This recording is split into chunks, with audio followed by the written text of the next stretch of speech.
Shalom. Vamos dar continuidade aos nossos estudos, né? Hoje nós vamos ver a parte 4, né? Yeshua é a Torá viva. Shalom a todos, né, que estão vendo esse vídeo. Boa tarde, bom dia, boa noite, não sei que hora você vai estar vendo. Nós estamos aqui para divulgar a palavra do Eterno, né? Então nós vamos dar continuidade aqui no estudo, este trabalho, Judaísmo Nazareno. Estamos aqui nessa parte agora. Yeshua é a Torá viva, a palavra, né? É significativo o texto que abre as boas novas de João. No princípio era a palavra estava com Elohim e a palavra era Elohim. João 1:1. A chave desse verso está em identificar o que significa a palavra. Como bons bereanos, vamos procurar a definição do vocabulário do Taná, primeiras escrituras. Quando atravessaram o Jordão em direção à terra que o Eterno, seu Deus, dá a vocês, levantem 2 pedras grandes, cubram-nas com cal e depois da travessia nelas escrevam esta Torá. Cada palavra. Deuteronômio 27, 2-3.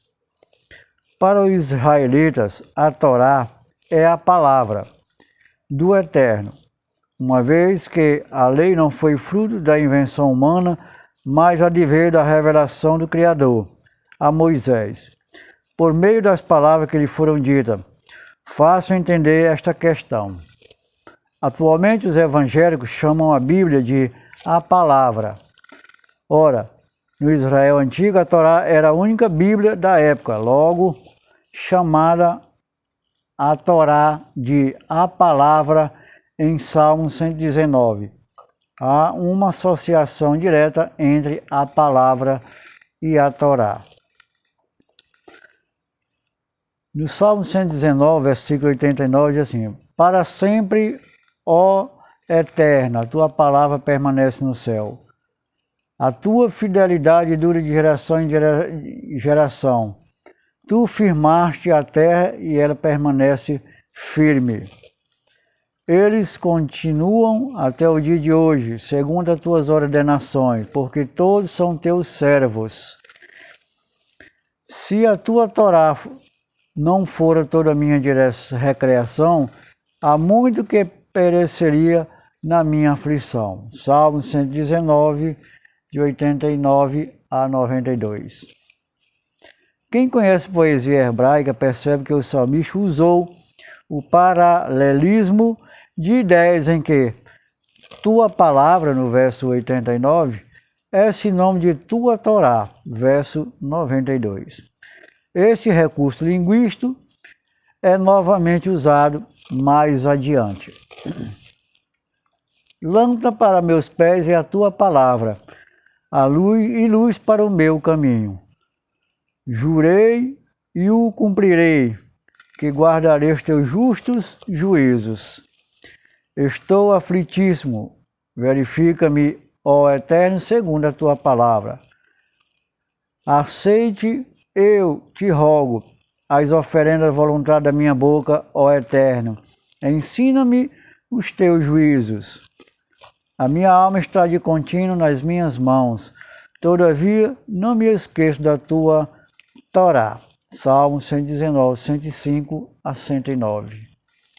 Conclusão: a Torá do Taná, Torá, a luz do Taná, Torá, é sinônimo de palavra, já que João tinha esse conceito em mente.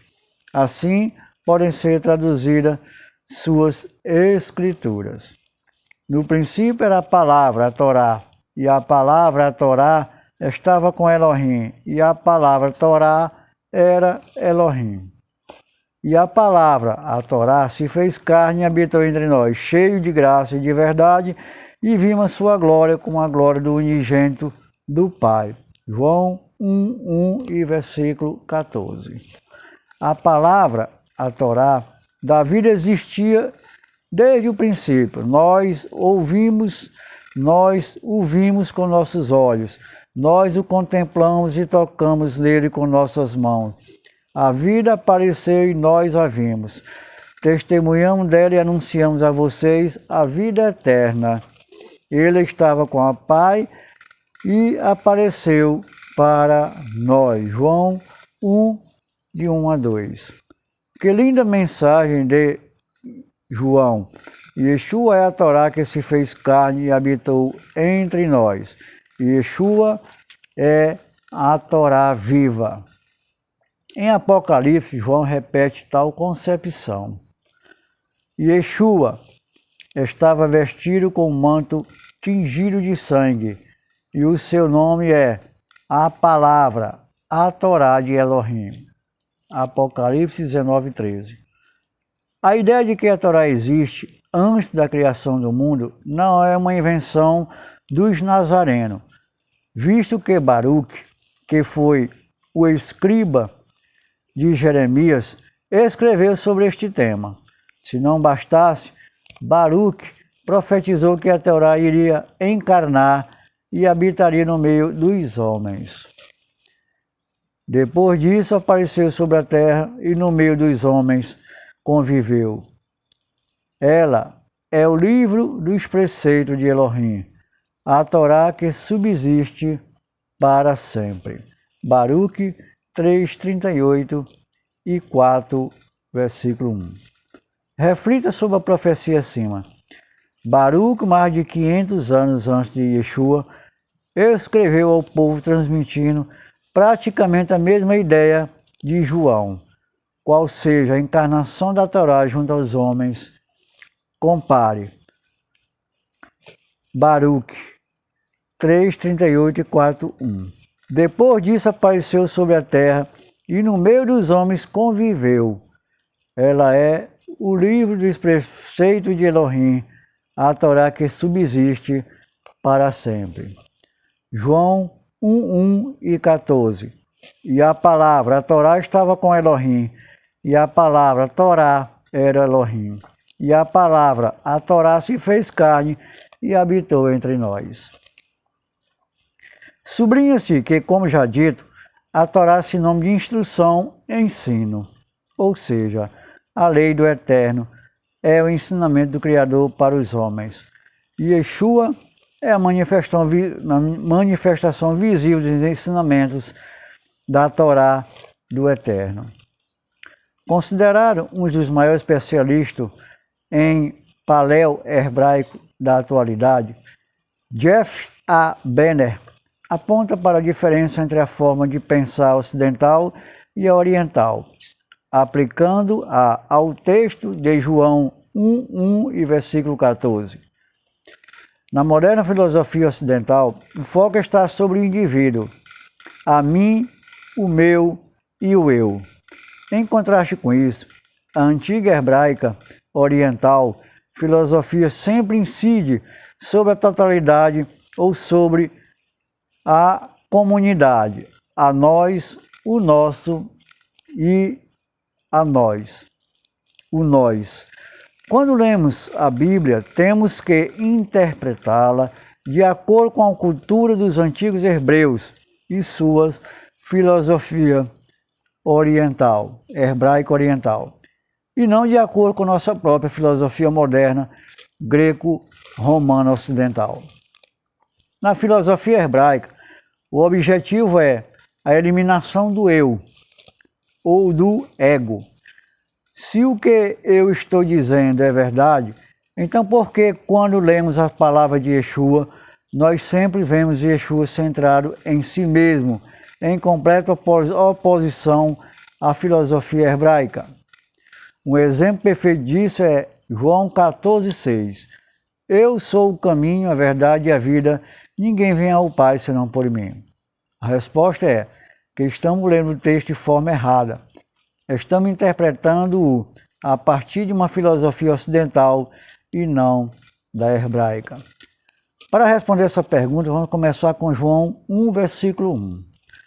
Muito controverso e, em minha oposição, um verso muito mal compreendido. Na versão King James, essa passagem diz: no princípio era a palavra, e a palavra estava com Deus, e a palavra era Deus. No Antigo Testamento, estamos sempre a dizer que as palavras de Deus são seus ensinamentos, que a palavra hebraica Torá, ensinamentos de Deus, são a sua palavra. Se colocamos o vocabulário ensinamentos dentro deste versículo, temos: no princípio era o ensinamento estava com Deus e o ensinamento era Deus. Então, no verso 14 lemos, e o ensino se fez carne. De acordo com essa passagem, Yeshua assumiu a persona dos ensinamentos de Deus. Afinal, não é isso que Yeshua fez? Ele veio para ensinar os ensinamentos de Deus. Yeshua esvaziou-se de si mesmo e assumiu os atributos dos ensinamentos de Deus. Portanto, sempre que Yeshua fala, não é Yeshua quem está falando, mas os ensinamentos. Quando Yeshua diz eu, o eu não é Yeshua, são os ensinamentos. Constante que no texto transcrito, Jeff Benner registra que a verbete ensinamento é sinônimo de Torá. Então, quando Yeshua diz eu, o eu não é Yeshua, mas sim a Torá, ensinamentos. Eis um grave erro do cristianismo. Prega que aceitar Jesus, mas que a lei Torá foi abolida. Ora, a Torá é a substância do que seja o Mashiach. Logo, não se pode aceitar o Mashiach e rejeitar a Torá. O sentido inverso também é correto. Se alguém acolhe verdadeiramente a Torá, também deverá reconhecer a palavra, o Mashiach. É impossível ser um verdadeiro zeloso da Torá sem o testemunho de Yeshua, porque ninguém chega ao Pai senão por ele. João 14,6. Aliás, afirmou Yeshua que se alguém crê em Moisés, também irá crer em seu testemunho, já que Moisés escreveu a seu respeito. João 5, 46 a 47, e compare com Deuteronômio 18, 18 a 19. Enfim, quando o cristianismo apregou a anulação da Torá, termina por pregar a própria invalidação da mensagem e do real Yeshua. Sejamos francos, o cristianismo inventou um Jesus contra a lei, anti-Torá, o que não corresponde ao autêntico, genuíno e legítimo Mashiach. Então, meus amados irmãos, mais uma lição aqui breve e com um significado muito profundo, né? E Yeshua, ele é a palavra do Eterno. Então, como o autor aqui nos está nos orientando, o cristianismo, né, não todos, né, mas a grande maioria do cristianismo de hoje tem as seguintes pregações em que a lei foi abolida, né, que a lei não vale mais. Então é um Jesus totalmente diferente das Escrituras. É um Jesus que não corresponde com o que a Torá e os ensinamentos dos profetas falam. Então o verdadeiro Messias, ele não aboliu a lei, ele viveu a lei, ele ensinou a lei, ensinou a nós a cumprirmos os seus mandamentos. Quando ele diz, quem me ama, guarda os meus mandamentos, está se referindo quais mandamentos? Aos mandamentos da lei do Eterno. Precisa desenhar? Acho que não, né? Então ficamos por aqui, que o Eterno nos abençoe e nos guarde, e até uma próxima oportunidade, em nome de Yeshua HaMashiach. Até mais.